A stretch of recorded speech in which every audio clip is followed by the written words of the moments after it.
Assalamualaikum warahmatullahi wabarakatuh. Waalaikumsalam warahmatullahi wabarakatuh. Alhamdulillahi wa syukurillah wa nikmatillah la haula wa la quwata illa billah.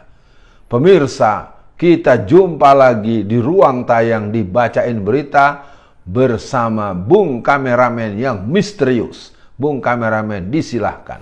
Baik, terima kasih Bu Alfian. Alhamdulillah kita bisa syuting kembali Bu Alfian. Nah Bu Alfian, coba kita bincang-bincang sedikit tentang nama-nama menteri yang sudah muncul nih Bu Alfian. Nah sebetulnya kalau bertamu Bu Alfian dengan Pak Edi Mulyadi bisa kejadian, kita pengen nanya tentang Sri Mulyani gitu. Nah di sesi awal ini Bu Alfian, muncul yang namanya Nasaruddin Umar, Imam Masjid Istiqlal dengan segala kontroversinya. Kalau dari media, kemungkinan beliau akan dimunculkan sebagai Menteri Agama, walaupun belum pasti ya. Nah, tapi kalau dia akhirnya menjadi Menteri Agama, menurut saya ini bisa lebih bahaya dari Yakut. Untuk respon awalnya, silakan Bung Alfian. Bismillahirrahmanirrahim. Pernah terbit buku yang berjudul 50 Tokoh Liberal. Ya. Dan dalam buku itu memang diterangkan bahwa terjadi proses penyebaran 50 orang yang memang memerankan diri untuk melakukan sekularisasi. Nah, apakah nama beliau tercantum? Silahkan saja dilihat di buku itu. Nah, yang penting mungkin pada pertemuan kali ini, pada perbincangan kita tentang kabinet yang akan membersamai Bapak Prabowo minus Gibran, ya, tentu saya harus mengatakan ini secara terang-terangan karena kita betul-betul terhina, betul-betul malu, betul-betul tidak punya izzah, tidak punya marwah, tidak punya harga diri di hadapan belantika internasional. Nah, sehubungan dengan Nasaruddin Umar, kita memang agak kecewa dengan sikap beliau yang dikenal suka menampilkan hal-hal yang melukai kita ya. Dengan dia mencium jidat daripada Paus Fransiskus ya. Dan ini menjadi catatan khusus ya. Apapun argumentasinya, berlemah lembut, berbaik-baikan dengan orang yang punya fungsi-fungsi kristenisasi, fungsi-fungsi harakat al-irtidad, fungsi-fungsi konfrontasi secara akidah, itu sebetulnya ada persoalan di tingkat wala wal bara. Ada persoalan di tingkat kesungguhan apa yang ditampilkan ketika dia berjumpa dengan Imam Besar Masjidil Haram yang kemarin hadir. Semua orang tahu bagaimana kedatangan imam besar itu seperti nyaris tak terdengar. Walaupun saya bisa memaklumi posisi Paus Fransiskus, dia adalah seorang pucuk kekhilafahan Katolik yang ada di seluruh dunia, di mana mereka memang memposisikan struktur daripada Vatikan itu adalah negara dalam negara di sebuah negara yang bernama Italia. Nah, jadi sekali lagi Nasaruddin Umar adalah personifikasi bahwa rezim masih mengakomodir orang-orang sekuler, orang-orang yang memang tidak bisa diharapkan untuk masuk pada proses-proses izul Islam wal Muslimin, orang yang tidak bisa diharapkan akan memberikan senyuman manis dan dukungan semangat terhadap dakwah amar ma'ruf nahi mungkar. Begitu Bung Kameramen. Ya, Bu Alfian, betul sekali. Kalau kita melihat dari portal islam.id, Bu Alfian, Nasaruddin Umar, tokoh Islam liberal, diangkat jadi imam besar Masjid Istiqlal. Ini diberitakan pada 2016, Bung Alfian. Siapakah Nasaruddin Umar? Dalam buku 50 tokoh Islam liberal Indonesia, pengusung ide sekularisme, pluralisme, dan liberalisme agama. Ini mirip Gus Dur ya, Bung Alfian. Terbitan Hujjah Press, kelompok penerbit Al-Kausar, nama Nasaruddin Umar masuk sebagai salah satu tokoh Islam liberal Indonesia. Gelar akademik tertinggi sebagai guru besar dalam bidang ilmu tafsir Fakultas Usuluddin IAIN Syarif Hidayatullah diperoleh pada tanggal 12 Januari 2002 dengan judul pidato ilmiah bias gender dalam penafsiran Al-Quran. Nah Bu Alfian, memang kita belum tahu nih yang dipanggil sama Prabowo untuk pembekalan atau menjelang pelantikan Prabowo ini, tapi kayaknya ada beberapa nama yang mungkin menjadi tanda tanya lah untuk Bung Alfian. Yang pertama ada yang namanya Agus Jabo, Bung Alfian. Kedua Budiman Sujatmiko, tapi itu memang jelas lah dia masuk. Tapi mungkin backgroundnya yang bikin kita tidak enak gitu. Kemudian ada lagi Budi Ari, Bung Alfian. Nah tadi sebelumnya Nasaruddin Umar. Nah kemudian ada yang mungkin Bung Alfian ingat juga namanya Ludwig Paulus. Nah Bung Alfian, dari nama-nama menteri yang muncul sekitar 58 mungkin calon ya, antara jadi menteri, komisaris atau wakil menteri. Nah ini memang tidak semuanya banyak dipahami oleh masyarakat. Tapi mungkin di tengah sesi ini Bung Alfian, mungkin nggak sih menteri agama itu bisa dari Muhammadiyah? Itu yang pertama. Yang kedua, kalau misalkan Pak Abdul Mukti benar-benar dipatok jadi Menteri Pendidikan, ya kita bersyukurlah, alhamdulillah gitu. Nah tapi kemudian saya tanya lagi di sesi tengah ini, bagusnya bagaimana Bung Alfian? Ini pesan aja gitu oleh Bung Alfian untuk Pak Prabowo untuk komposisi menteri. Jangan hanya sekedar balas budi, tapi ternyata isinya Agus Jabo. Gimana tuh Bung Alfian? Iya, Bung Kameramen mempunyai deskripsi yang sangat luas ya. Saya ingin dulu mendudukkan persoalan pluralisme. Yep. Pluralisme ini adalah sepilis ya. Sepilis itu sekularisme, pluralisme, liberalisme. Iya. Yang dalam Munas MUI pada tahun 2005 itu dinyatakan sebagai hal yang terlarang dan diharamkan dalam konsep-konsep pandangan akidah dan keyakinan Islam. Nah, kalau betul dari 50 tokoh itu ternyata ada Pak Nasaruddin Umar, ya kita harus melihat bahwa dia tidak bisa diharapkan menjadi orang yang akan ikut di barisan Hizbul Islam wal Muslimin. Nah, itu yang pertama.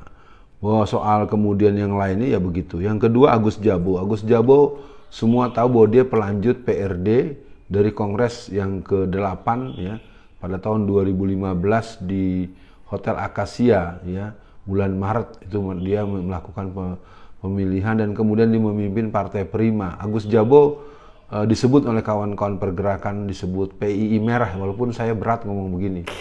Ya agak aneh PII yang anti PKI, tetapi memang dia punya sinisme dan punya ungkapan yang cukup tajam terhadap saya, dan saya dengar langsung karena dia ngomongin di depan muka saya. Ya, apa yang dia katakan mungkin dia harus ingat-ingat sendiri aja. Agus Jabo jelas bukanlah orang yang dikenal sebagai pendidik kader pelajar Islam dalam artian yang mengarah kepada tujuan pendidikan Islam dan menjadikan kader Islam. Yang jelas dia adalah konco kentalnya dari Budiman Sujatmiko yang menginisiasi membangun PRD. Yang mana PRD adalah Partai Rakyat Demokratik yang merupakan kelanjutan daripada reinkarnasi pengemban pandangan ideologi komunis radikal Marxisme yang ADART-nya persis dengan hasil Kongres tahun 54. Yeah. Pak Ludwig Paulus itu seorang Muslim, ya. Yeah. Mungkin tadi Bung Kameramen senyum-senyum karena saya memang pernah dibuat Pak Ludwig Paulus. Buktikan bahwa nama Bapak adalah Ludwig Paulus dan Bapak Muslim, maka seorang Muslim punya kewajiban berdakwah amar ma'ruf nahi mungkar. Mudah-mudahan Pak Ludwig Paulus nanti ketemu lagi dengan saya, kita akan mencoba peran-peran dakwah amar ma'ruf nahi mungkar apa yang bisa dilakukan. Begitu Bung Kameramen. Iya, Bung Alfian, belum terjawab mungkin soal bagaimana jika Menteri Agama bisa dari Muhammadiyah, tapi mungkin di akhir sesi saja Bung Alfian bisa menjawab itu. Kembali ke Nasaruddin Umar, Bung Alfian, di 2024 di 25 Juli itu pernah diberitakan Imam besar Masjid Istiqlal jadi sorotan karena pernah belajar agama Yahudi di AS atau Amerika Serikat, diduga penyelenggaranya pro-Israel. Nah kemudian juga diberitakan oleh Hidayatullah Nasaruddin Umar, ini tahun 2010, Nasaruddin Umar pernah ngomong jangan terlalu negative thinking pada kelompok liberal. Jadi Bung Alfian, untuk akhir sesi kali ini, karena memang yang saya khawatirkan adalah kalau beliau menjadi Menteri Agama, mudah-mudahan Pak Prabowo bisa menimbang lagi atau minimal nanya-nanya lah dengan Pak Abdul Mukti yang ada di situ. Dan yang tadi Bung Alfian, mudah-mudahan juga Muhammadiyah tidak hanya jadi Menteri Pendidikan gitu Bung Alfian, karena setahu saya dari awal berdirinya ada Menteri Agama itu awalnya orang Muhammadiyah Bung Alfian. Untuk closingnya silakan. Ya, saya coba tuntaskan dulu. Abdul Mukti kalau jadi, dia hanya sekedar Menteri Pendidikan Dasar dan Menengah, bukan perguruan tinggi. Coba dilihat. Tidak. Artinya tetap akan memberikan satu kelanjutan pengelolaan negara yang tidak akan pernah mengarah kepada tatbikus syariah. Jadi kalau jadi cuma jadi Menteri Pendidikan Dasar dan Menengah, nggak ngurusin perguruan tinggi. Padahal kebijakan-kebijakan intelektual, polise, dan berbagai hal yang bersifat kajian-kajian mendalam itu ada di perguruan tinggi. Satu. Nah, tentang Menteri Agama dari Muhammadiyah jelas merupakan satu hal yang boleh-boleh saja. Tapi mungkin itulah dia, nanti NU terus terang akan meradang. Dan ini juga sebab yang berhasil diprovokasi oleh PKI tahun 1952. Sehingga tahun 1952, NU keluar dari Masyumi karena PKI terus-menerus memepet tokoh-tokoh NU sampai ke Mekah, sampai umroh, sampai haji, sampai akhirnya mereka menyatakan keluar sehingga pemilu 55, kalaulah boleh mengatakan andai NU tidak keluar, maka negara kita akan mudah sekali untuk diwujudkan sesuai dengan kepentingan politik dan aspirasi Islam. Nah, lalu bagaimana dengan kementerian-kementerian yang lain? Saya ingin ingatkan juga buat pemirsa dan Bung Kameramen, ada orang yang merupakan orang kunci yang mungkin diduga kuat pelaku KM50. Dia punya kans untuk jadi Kapolri. Dan saya pikir ini pun harus jadi sorotan serius, dan saya ingin mengatakan, andaikan Pak Prabowo mengangkat orang ini sebagai jadi Kapolri, maka berarti Pak Prabowo tidak menginginkan KM50 ditindaklanjuti. Saya harus katakan dengan tegas seperti itu. Dan beberapa nama-nama lain ya, seperti Dudung segala macam, saya dengar dia juga dipanggil untuk peran-peran yang sebetulnya misplaced gitu. Ini posisinya dia tidak di tempat yang sesuai dengan ketentaraan yang dia punya. Nah, sebagai penutup, bahwa memang pertarungan antara orientalisme ini yang telah berhasil melahirkan orang-orang intelek, dan ini harus diakui bahwa kita minim sekali orang-orang yang punya kemampuan menegaskan isyhadu bi annal muslimun. Mungkin sedikit saya minta waktu buat Pak Bung Kameramen dan pemirsa, bahwasanya kita pernah punya orang yang bernama Andi Hakim Nasution. Andi Hakim Nasution itu adalah seorang yang kemudian beberapa tahun kemudian, katakanlah 20 tahun kemudian sejak dia selesai kuliah S3 di Amerika pada tahun 80, dia membuat disertasi tentang epistemologi Islam, filsafat Islam menurut Al-Quran. Ketika Andi Hakim Nasution membuat itu, maka para promotor dan dosen pembimbingnya menolak, karena dia menggunakan dasar Al-Quran dan Sunnah Rasulullah. Maka ketika ditolak, dia bilang, baik kalau begitu bapak-bapak promotor, dosen pembimbing, karena Anda tidak membolehkan saya menggunakan Al-Quran sebagai dasar-dasar daripada karya ilmiah saya, maka saya nyatakan saya keluar saja daripada kuliah ini dan tidak akan mengambil selesaikan S3 di sini.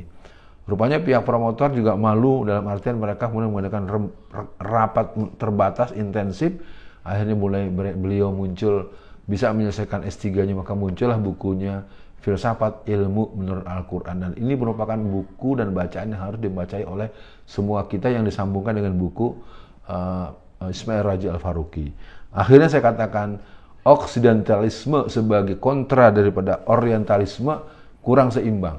Orientalisme itu yang menghasilkan orang model Nasruddin Umar, orang yang menghasilkan orang seperti Nurcholish Madjid, dan sederet nama-nama ulil absar abdal, bahwa terhambatnya masyarakat untuk menegakkan Islam karena adanya orang-orang alumni orientalisme. Benar. Kita butuh kelompok oksidentalisme, dan kita minim sekali orang seperti itu. Teman-teman pesantren-pesantren dia hanya leksikal, klasik, dan sifatnya tidak mempunyai daya imbang dan daya tempur. Nah, kelompok ini dia jadi pejabat, dia kaya, honornya tinggi, dibanggakan. Ini mungkin jadi peringatan buat teman-teman dari pondok pesantren dan kajian-kajian Islam klasik agar mau mempelajari bagaimana orientalisme itu bergerak dan bagaimana kekuatan paradigma yang ditulis oleh Ismail Raji Al-Faruqi atau Ziauddin Sardar. Ini mungkin bagian tersendiri. Sekian pemirsa. Assalamualaikum warahmatullahi wabarakatuh. Waalaikumsalam warahmatullahi wabarakatuh.